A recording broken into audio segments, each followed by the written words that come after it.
श्री स्वामी समर्थ. नमस्कार स्वामी भक्तांनो. आपण सर्वजण यशस्वी होण्यासाठी धावत असतो, पण यशाची खरी व्याख्या काय आहे? तर स्वामी सांगतात, यश हे किती मिळवलं यावर नाही, तर किती दिलं यावर अवलंबून आहे. स्वामींनी दिलेला यशाचा एक गुप्त मंत्र आहे. यशस्वी होण्याचा एकच उत्तम पर्याय आहे, दुसऱ्याचं भलं झालेलं पाहण्याची ताकद आपल्या मनात असली पाहिजे. हाच आहे निस्वार्थ कर्माचा मार्ग.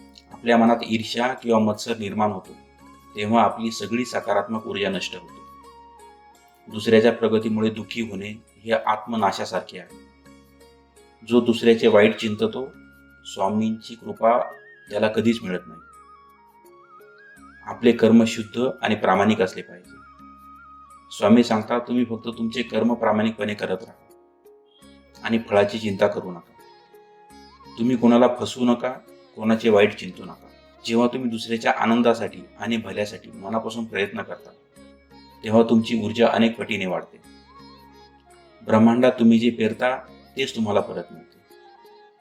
तुम्ही दुसऱ्याच्या यशात आनंद शोधा, स्वामी तुमच्या यशाचा मार्ग आपोआप मोकळा करतील. तर आजपासून आपल्या मनात दुसऱ्याबद्दल ईर्ष्या नाही, तर प्रेम आणि शुभेच्छा ठेवा. जेव्हा तुमचे मन शुद्ध असेल, तेव्हा तुमचे कर्मही शुद्ध होईल आणि शुद्ध कर्मावर स्वामींची सदैव कृपा असते. श्री स्वामी समर्थ. स्वामींचा हा विचार तुम्हाला आवडल्यास व्हिडिओला लाईक करा, इतरांसोबत शेअर करा आणि आमच्या चॅनलला सबस्क्राईब करा. श्री स्वामी समर्थ.